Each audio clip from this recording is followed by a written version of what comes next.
અનામત એ સતત ચર્ચામાં રહેતો મુદ્દો છે અને ઈડબ્લ્યુએસ આવ્યા પછી અનામતની સવિશેષ ચર્ચા ગુજરાતમાં થઈ રહી છે. એસસી એસટી અને ઓબીસીને જે અનામત મળે છે એના જેવી જ ઈડબ્લ્યુએસ અનામત છે કે અલગ અનામત છે. એસસી એસટી ઓબીસીને ઉંમરમાં મળતી છૂટછાટ અથવા એને જે બીજી છૂટછાટ મળે છે એ છૂટછાટ ઈડબ્લ્યુએસના ઉમેદવારોને ખરેખર મળી શકે કે કેમ? તો આ અંગેનો એક મધ્યપ્રદેશ હાઈકોર્ટનો ખૂબ જ મહત્વનો કહી શકાય એવો ચુકાદો છે. એની વિગત આજે આપણે જોઈશું. નમસ્કાર મિત્રો, અક્ષર અકાદમીના ઓનલાઈન પ્લેટફોર્મ પર હું પ્રોફેસર ડૉક્ટર બી રાઠોડ આપનું સ્વાગત કરું છું. મિત્રો, ખૂબ જ મહત્વનો કહી શકાય એવો ચુકાદો મધ્યપ્રદેશ હાઈકોર્ટે આપ્યો છે. તો આજે આપણે એ ચુકાદાની વિગતો જોઈશું. વિડીયો શરૂઆતથી અંત સુધી તમે જોશો તો તમને આખી જે વિગત છે એ વિગત તમને સમજાઈ જશે. જોઈએ વિગતો. મિત્રો, મધ્યપ્રદેશ હાઈકોર્ટ જબલપુરનો આ ચુકાદો છે. કેટલાક જે સવાલો છે કે ઈડબ્લ્યુએસને મળતી અનામત એ ઓબીસી એસસી એસટીને મળતી અનામતના જેવી જ છે કે અલગ અનામત છે? શું ઈડબ્લ્યુએસ ઉમેદવારોને ઓબીસી એસટી અને એસસી ઉમેદવારોની જેમ સરકારી નોકરીમાં ઉંમરની છૂટછાટ મળી શકે? શું ઈડબ્લ્યુએસ ઉમેદવારોને ઓબીસીની જેમ યુપીએસસીની પરીક્ષામાં ટ્રાયલની છૂટ મળી શકે કે કેમ? આવા જે સવાલો છે એ સવાલો મધ્યપ્રદેશ રાજ્યમાં ઊભા થયા અને હાઈકોર્ટમાં ઘણી બધી રીટ પિટિશનો દાખલ કરવામાં આવી. જોઈએ એની વિગતો જોઈએ આપણે. મિત્રો, મધ્યપ્રદેશ હાઈકોર્ટમાં આ અંગે જુદી જુદી 17 જેટલી રીટ પિટિશનો દાખલ કરવામાં આવી. અહીંયા આપણે આ જે પિટિશનો છે એના નંબર અને કૌંસમાં આપણે વર્ષ લખ્યા છે. લગભગ 17 જેટલી આ પિટિશનો ત્યાં મધ્યપ્રદેશ હાઈકોર્ટમાં દાખલ કરવામાં આવી હતી અને આ બધી જ પિટિશનો જે ચીફ જસ્ટિસની બનેલી જે બેચ છે એ બેચ સમક્ષ આવી. કયા મુદ્દા ઉપસ્થિત થયા, શું એનો ચુકાદો આવ્યો, જોઈએ વિગતો. હા, કેસની વિગતો એવી છે કે જનરલ કેટેગરીના ઉમેદવારોને યુપીએસસીની પરીક્ષામાં ઓબીસી એસટી અને એસસીની જેમ ઉંમરની છૂટછાટ મળવી જોઈએ એ સંદર્ભમાં કેટલાક ઉમેદવારોએ હાઈકોર્ટમાં રીટ પિટિશન દાખલ કરી. યુપીએસસીમાં ઓબીસીને મળતી 9 ટ્રાયલ અંગે પણ એમાં વિવાદ ઊભો કરવામાં આવ્યો. હવે જે અરજદારો છે એ અરજદારો તરફથી કપિલ સિબ્બલ અને અન્ય વરિષ્ઠ વકીલો, ભારતના જે નામાંકિત વકીલોમાં કપિલ સિબ્બલની ગણતરી થાય છે, તો કપિલ સિબ્બલને અરજદારોએ એમના પક્ષે રોક્યા હતા. આ જે મેટર છે એનો ચુકાદો 24/2/2025ના રોજ અનામત રાખવામાં આવ્યો. અદાલતે ચુકાદો અનામત રાખવામાં આવ્યો કે ચુકાદો પછીથી જાહેર કરવામાં આવશે અને 17/3/2025ના રોજ એનો ચુકાદો જાહેર કરવામાં આવ્યો. અદાલતે જે ચુકાદો રિઝર્વ રાખ્યો હતો એને જાહેર કર્યો. આખો કેસ કોની સમક્ષ ગયો?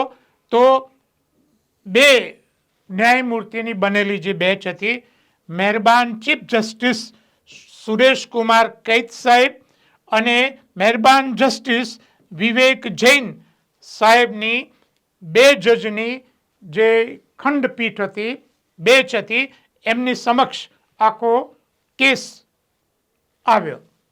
કયા મુદ્દા ઉપસ્થિત કરવામાં આવ્યા, જોઈએ વિગતો.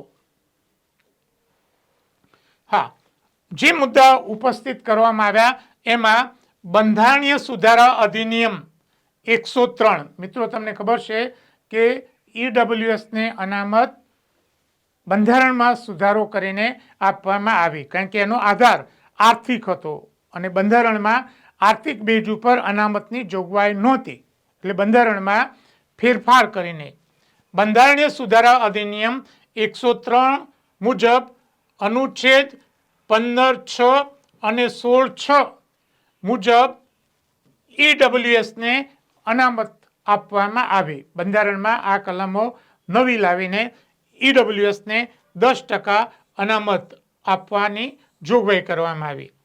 જ્યારે એસસી એસટીને અનુચ્છેદ 15(4) અને 16(4) મુજબ એ અનામત આપવામાં આવે છે.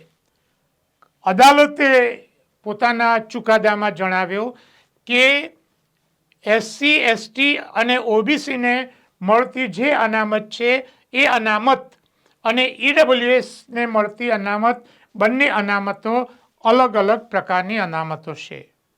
બંને અનામતો એ અલગ અલગ પ્રકારની અનામતો છે.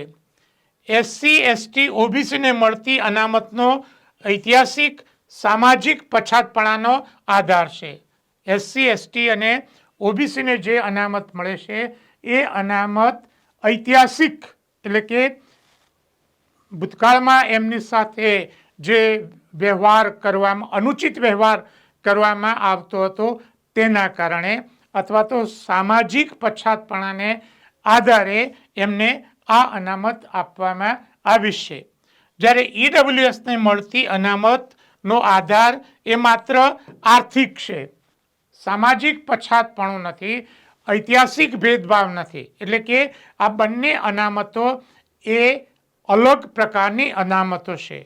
અદાલતનું આ ખૂબ જ અગત્યનું એવું ઓબ્ઝર્વેશન છે અને ચુકાદામાં પણ એ નોંધ્યું છે કે બંને અનામતો એ અલગ પ્રકારની અનામતો છે. હા, એટલે એમને જે આ મુદ્દો અદાલતે રજૂ કર્યો. બીજી બાબત અદાલત સમક્ષ એ રજૂ કરવામાં આવી કે યુપીએસસીમાં એક ઈડબ્લ્યુએસ જગ્યાની સામે સરેરાશ ઈડબ્લ્યુએસની 500 અરજીઓ આવે છે. એટલે કે ઈડબ્લ્યુએસની પોસ્ટ માટે અરજી કરનારની સંખ્યા ત્યાં સરેરાશ 500ની આજુબાજુ આવે છે. એટલે કે વિપુલ માત્રામાં ઉમેદવારો એમાં મળી રહે છે. એટલે એને જે ઉંમરની છૂટછાટ આપવાની ત્યાં જરૂર નથી.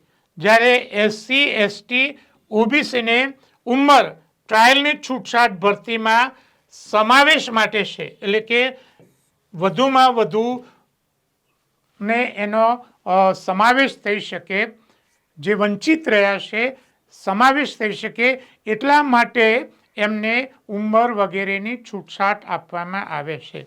અને એટલા માટે નામદાર હાઈકોર્ટે એના ચુકાદામાં લગભગ 44 પાનાની મિત્રો આખી વિગતો છે, એટલે આપણે બધી વિગતો જોતા નથી, હું માત્ર તમને સાર કહું છું. ચુકાદામાં નામદાર હાઈકોર્ટે જણાવ્યું કે એસસી એસટી ઓબીસીને સરકારી ભરતીમાં મળતી ઉંમર અને ટ્રાયલની અન્ય છૂટછાટ એ ઈડબ્લ્યુએસને મળવા પાત્ર નથી. રાઈટ, આ એનો ચુકાદો આપવામાં આવ્યો કે એસસી એસટી અને ઓબીસીને મળતી અનામત એ ઈડબ્લ્યુએસની અનામત કરતાં અલગ પ્રકારની અનામત છે. એટલે એસસી એસટી અને ઓબીસીને ઓટોમેટિક જે ઉંમરનો લાભ વગેરે જે છૂટછાટ મળે છે એ ઈડબ્લ્યુએસને મળવા પાત્ર નથી.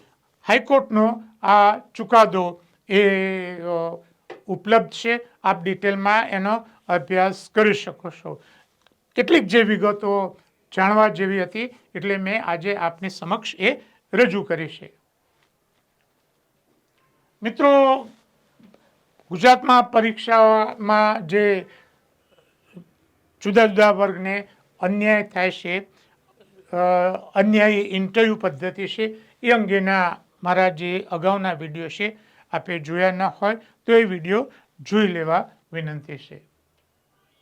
વધુમાં પરીક્ષાની તૈયારી કરતા વિદ્યાર્થીઓ માટે અમારી 2 મહત્વની એવી ટેલિગ્રામ ચેનલ છે, BC રાઠોડ કરંટ અફેર્સ અને ગૌરવંતી ગુજરાતી.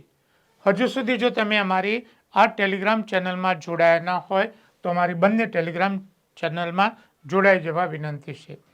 વધુમાં અમે અમારું મેટર ઇન્સ્ટાગ્રામ અને ટ્વિટર ઉપર શેર કરીએ છીએ, તો અમારા બંને પ્લેટફોર્મને ફોલો કરવા વિનંતી છે.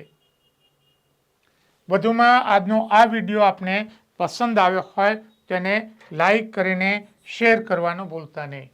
અને હજુ સુધી જો તમે અમારી આ ચેનલને સબસ્ક્રાઈબ ન કરી હોય તો એને સબસ્ક્રાઈબ કરી દેશો અને બેલ આઇકોનને ચાલુ કરવાનું ભૂલતા નહીં.